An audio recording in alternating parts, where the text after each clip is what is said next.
Let us learn from our rabbis. That's what we're here for, to learn from the Gedolim. How do you get somebody to talk to you? How could you influence somebody? So in this beautiful book, Nesivas Shalom, about the Heilige Rebbe, the Nesivas Shalom, I just read this. He had a big problem. He had a very big problem when he used to learn. It talks about his hasmada growing up. You know, he was a son-in-law of the previous Rebbe, the Beis Avram. Right? He was a son-in-law. So in a way, you know, when you're not a son and you get it automatically, he was chosen. He was chosen because from when he was a little kid, his hasmada was off the charts. He would learn day and night. Okay? But he had a big problem because people would stare him, people would interrupt him and bother him. Why? Because they liked to talk to him. And he would stop his learning to help another Jew struggling. Someone needed Eitzah. And somebody went over to him, because he never spoke about this, but somebody went over to him and he repeated the story. He said he went over to the Nesivas Shalom and he said, I have a very big problem. I want to learn, but people, Bachram, keep on coming over to me, disturbing my Torah, my learning time, to be makabel eitzah, you know, they want eitzah, and in mundane matters. And the Rebbe, Nesivas Shalom, said, I'll be honest with you, I had the same problem, and a lot of people used to wait online to speak to me, and I really thought, you know, that this is an assignment for me because it's bittul Torah. It's bittul Torah. But I could tell you, shebesayfei shel davar, at the end of the day, I could tell you, I feel that I only gained, and chas v'shalom, I never lost. Aliyah l'Torah doesn't just happen from the actual learning. You need siyata d'shmaya. Hashem can take away illness and sickness and distractions and depression. Hashem knows how to pay you back. He says, I could just tell you that at the end of the day, even though many, many hours were quote unquote ruined and wasted schmoozing with Bachram, he says, I could tell you never lost anything. The truth is, look at all the Gedolim. What Reb Chaim Kanievsky's Chus Yagan Aleinu could do in 1 hour, we can't even do in our whole lives. And he gave up hours and hours and hours because you're not born to be alone, and giving up of your learning time, even though it's very, very important to talk to people, is part of what's your responsibility as a human. But then he takes it to the next level. 40 days before he passed away, he was schmoozing with one of his grandchildren, and he was saying, Midos me'al hakoil. The way you treat other people, that's the most important thing. And he went ahead and he explained, and he said it, he said, you should know that a lot of people used to speak to me, come over to me with their problems, their issues, and I want you to know, he tells his grandson, it wasn't because I'm smarter than anybody, and it's not the Torah that I learned more than anybody, and there was no reason that they liked speaking to me more than anybody else, except for one thing. Because every one of those people who came to me felt, be'emes, truly felt, that I love them, ahavas nefesh, that I'm madly in love with them in my soul. And then he said again, the hadgasha, he was madgish, he said it again, ahavas nefesh. He says that's the nature of the bria. That's the nature of the world. Every person is yearning to feel loved, umekubal, and accepted. V'darkam shel habriyos lihimoshech kamayim achar mi she'oyavam be'emes. And the derech of the people are that they're dying, they're yearning for acceptance, and they will follow after someone that they feel loves them. Truly, truly, ahavas nefesh, loves them. And this was like 40 days before he passed away. What he gave to his grandson was like tzedel l'derech, a goodbye present, matanas preda, a goodbye gift from his heilige Saba HaKadosh before he passed away, to explain to his grandchild how powerful the koyach of ahava is.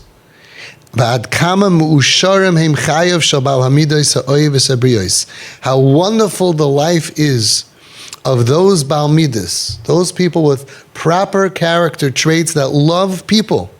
Shehu nasa ov aleim. that person who loves other people becomes beloved by them. They're happy when he's around, and they yearn for his kirva, for him being close. It's not about how much we know, right? How does that famous saying go? People don't care how much you know until they know how much you care. It's not about having knowledge and it's not chachma, it's not bina, it's not even holiness. It's ahavas nefesh. If a person could feel that I love you and that person feels that, they're going to want you and they're going to follow you, and that's how you become a leader. And we don't have to talk about the Nesivas Shalom, biggest leader of the Dar probably. In that way, that people gravitated to him and wanted to speak to him. And he said it's a big problem. A lot of his learning time, because he was so, it wasn't charisma. It was just, I love you. It wasn't a trick. He had a midah, that he had a heart, that he cared so much for people that they felt it. And that's how you're mashpiya on people. That's when they're open to listen to you. Other people, they force their opinion on people. They scream. You know why they're screaming? Because you're not listening. You're going to listen. They know if they talk, you ignore them. So they think they have to raise their voice. Rav Pam Zatzal said, the louder I speak, the less people hear. Okay? And Chazon Ish said something very similar. When people don't hear us, our tendency is to speak louder, but really we have to speak softer. There's a letter of the Lubavitcher Rebbe, I don't remember it offhand, where somebody wrote something and he crossed out a thing and he wrote softer, not louder. Something to this effect. Also, all tzaddikim knew that. We have to prep people to want to hear what we have to say. We do that by not giving advice. We do that by opening up the channels of ahavas nefesh. Ahavas nefesh. And when they could feel your ahavas nefesh, automatically they're going to want to be like you. That was the secret of Home Sweet Home. I had no idea what's going to happen. I opened the home without any training. We took kids in. They were all Machal Shabbos. That was the test. They were ganovim. They stole. They were violent. These were rough kids. Each one had a history. Many of them were in psych wards. Many of them had tattoos. One of them was Christian before he moved in. These weren't easy kids. And I didn't know what they were going to do. 90% or more walked out of there from Shema Torah mitzvahs. Why? Because for some reason we had one gift on our side. It wasn't chachma. We weren't trained. It was specifically because we weren't trained. They didn't feel like we were playing them. I wasn't a Kirov guy. It wasn't Esha Torah. There were no tricks. They felt that we really genuinely care about them. And then they just wanted to be like us. They just wanted to be like us, all the volunteers. Volunteers were all guys my age, 30-year-old guys, married guys with kids. We took off. I made a system where there was a Sunday night group, a Monday night group, a Tuesday night group. Every night there was a different group so they don't get burnt out.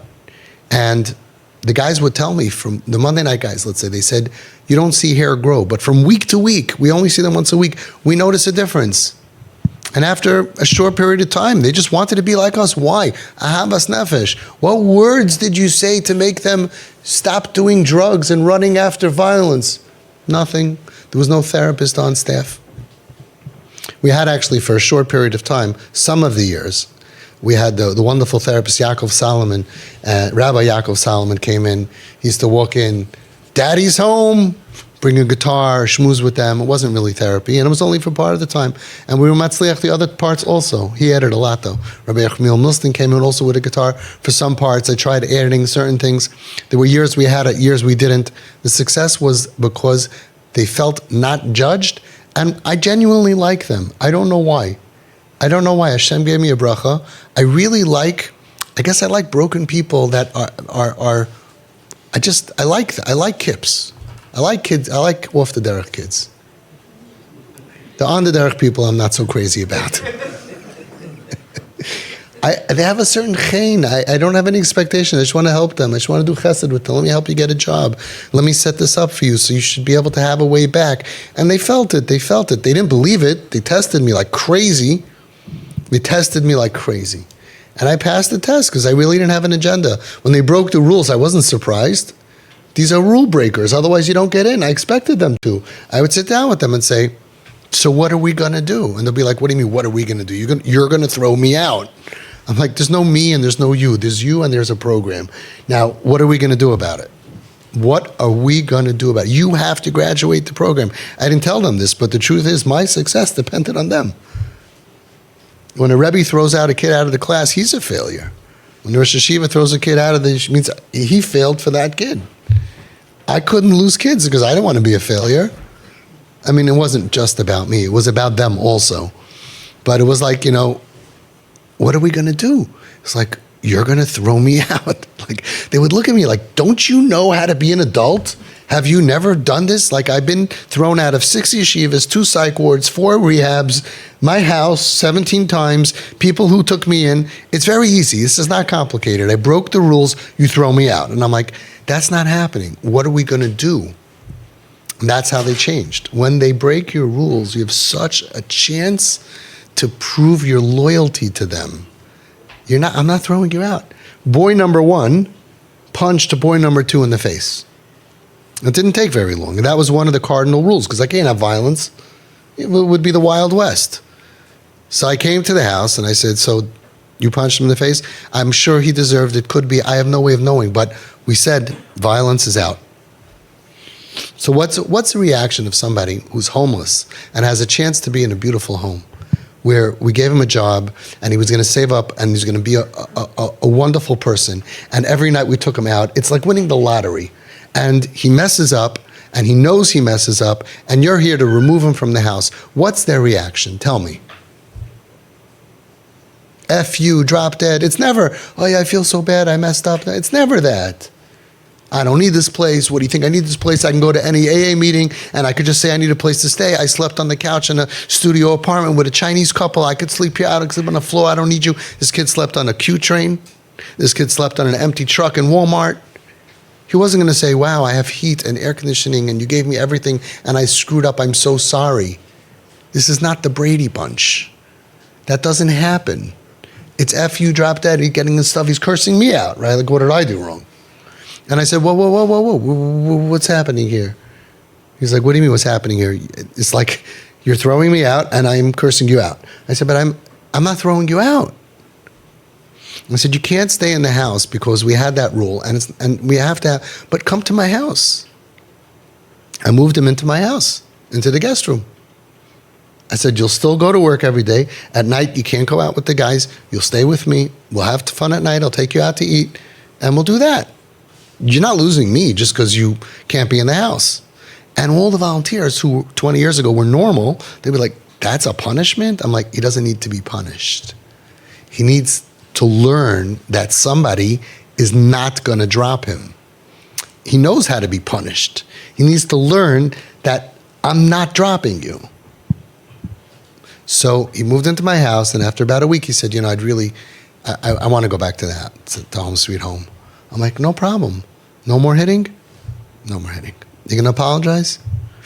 That's tough. This is a kid who was abused at 8 years old and got beaten for it. And apologizing to the world is when the world owes him so many apologies, is so difficult. And that kid also, he didn't get punched because he said, I really like you. He pushed his buttons. He knew what to say. He said, I said, I'll help you. We'll do it together. And he did it. He did it. Within a month, he started putting on tefillin. He walked out of there, Shem Torah mitzvahs completely.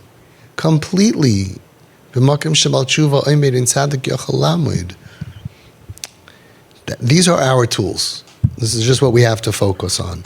We don't need to be smart. We don't need to be trained. I'm not against training, but sometimes the training takes over, covers our heart, that I want to give you a big yummy hug, but I'm not allowed to. Or I want to say, I'm so sorry for your pain, but as a parent, the rules are, I have to, punish you. But that's not what they need. We need to create people who want to follow us. And then when we say something, they can maybe listen to it. But if they're not listening to it and we're talking, we're burning that bridge. So again, Teva Habriya, nature. We have to work with nature. Kol adam, everybody, basher hu, every person the way they are, right? I always tell you this. Mishtaykek lahargish ahuv is yearning to feel loved, umekubal, and accepted. And once they feel this person accepts me the way I am, they are going to run after that person. Limashech kamayim, like water flows. Achar mish oyev be'emes. Some kids, they have parents who will die for them, but they think my parents don't like me. I'm not makubal by them. You know who really likes me? You know who I'll fight for? The guy in front of the bodega who will give me a cigarette even though I'm underage. He really likes me. The drug dealer who comes in 5 minutes. My friends who say, oh, babe, yeah, I love the skirt. Shorter, shorter, shorter. Wow, you look great. So they're dying to be loved and accepted. And the parents who are not TP trained say, but I can't accept. So then there's a wall. So then they're going to find somebody who's going to love them and accept them ba'asher hu, the way they are. And then they are going to chase after that crazy person and do anything for their love and do anything for their acceptance and listen to their crazy advice. And that's why we go undercover. And you want to say, no, I don't like tattoos. No, I really am not happy with 18 piercings. No, I'm not. No, I don't. No, I miss. No, I don't. And you shouldn't and you couldn't and you really want to be normal. But then what happens is you turn off the valve. They don't feel mikubal, accepted, and then they don't feel your love. And when that is turned off, that valve is turned off, none of your advice is going to work, and you can't save them. And they're going to find somebody else who accepts them. That's why we focus on acceptance, proving that I do accept you. And we know how to prove acceptance. And the world looks at you, and your family looks at you, and your neighbors look at you and say, what are you, crazy? The more that you accept, the worse the kid is going to get. But we hear here every single day that when we accept, and we support, and we supply, they get healthier, and then they don't need it anymore. And then they say, I don't need you, I have my mommy and my daddy. Nebuch if a kid needs a tattoo. That's the level of machla, nebuch. But if they need one, and some other person's going to pay for it or go down with them, or daddy and mommy, if you want to be doing this, and you want them following you and wanting to be like you, you've got to be the one to supply it. Ask your Rav if you have a shaila, different story. And talking about human nature. Don't drop your kid, ever. Ever, ever. I've never found a reason to drop a kid. And we don't make them worse, and they don't get more tattoos because we accept it, and they don't do more drugs because we don't fight them on it. They get healthier because they have a mom and a dad, and then eventually they're going to want to be like you. That's our secret. That's why we have hundreds of TP families that are calm.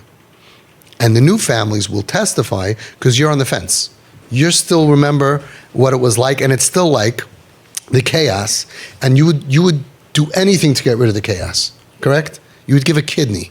Just turn it off. Stop the chaos. Stop the craziness. We got to stop the insanity. And Nebuch, we have to focus on the new families. They're still going through it. But all the other people that are here more than 6 months or a year will tell you it's turned off.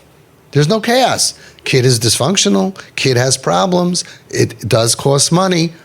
But our home is not dysfunctional. We are not dysfunctional. Raise your hand if you're here more than a year and you can sleep at night. Keep it up. Okay? The people whose hands are not up, don't lie. 95%, right? Your hands are down, your hands are down, your hands are down, your hands, because you're not here a year. Anybody here over a year that you can't sleep at night, see me after class. We're certainly 95%, probably 100%, but let's say 95% successful. And out there, you know what's going on? I'm getting phone calls, people are going crazy. The pain of the parents, you don't sleep, there's no night, there's no day, and you can't give them, and you can't give them, and they keep on saying, you can't, and we're not going to give, and we're not, and this is crazy, and the chaos gets worse. And we give and give and give and give and give. The chaos goes away, and they tell you, you're crazy. Okay, we'll be crazy. And then the other half of the people who get it, they say, well, of course the kid's not going to commit suicide if you give them everything. What's the kunz in that? And I'm like, it was never a kunz. It was never a trick. It was always very simple. Kids don't want to die if you're taking them to Disney World and you're giving them whatever they want. But how are they going to learn? Well, first of all, when they're dead, they don't learn either. And we're losing kids every single day. You said you just came from a Shiva house of a boy, and all they did was have a picture of a 5-year-old boy there. Every day we're losing kids. And that's what we're up against. Second of all, when they calm down and they mature and they're happy, look 5 years later, look 10 years later, they want to be like us because they're with us and they know everything. We have nothing to teach them anyway. So we got to end the crisis. We got to open up our ahavas nefesh. That's the first thing I teach you. Everybody's like, send the kid here, send the kid there, find a mentor, find this, find that, put him here, put him there. Nothing works. It's all here. It's all here. You got to just open up this thing, and it's hard, and I'll help you. And you know who will help you? The other parents in the group will help you. They will help you follow what they've done to take away the pain and the embarrassment and the torture and the financial stress and the embarrassment and the financial stress and the embarrassment and the financial. It's crazy. It's embarrassing. It's financial stress over and over and over again. And open up your heart, ahavas nefesh, because when you're connected, nafshik shur b'nafshay, a lot of this stuff just melts away over time. And then you end up with, like I was speaking to you a couple beforehand, with a dysfunctional person. The actual machla, not the additional machla that I'm on fire with hatred because my mother thinks I'm a piece of garbage and my father hasn't looked at me in 6 months and wishes I would get hit by a car. We're taking none of that. And then eventually look in the mirror and I say, I need help. Why don't I sleep at night? Why can't I live without weed? Or eventually, a couple of years later, how long are you here? 2 years? She's 80. You're here 2 years? Yeah. We're here 2 years, approximately. And she's 80 days off weed. We have every month, for sure you see on the chat, at least once a month, another kid is stopping weed. Because we supplied it, we supported it, yep. As if it's a medicine, because it is. And in our house, I don't want them in the parks. That's where they meet up with other people with bad influences who slip them other stuff that's worse. We just support and supply, but why would they ever stop? Because they do, right? You have to do it. But you have to do it. You have to be in the sugya and see it happen. Otherwise, it doesn't make any sense. But it makes a lot of sense.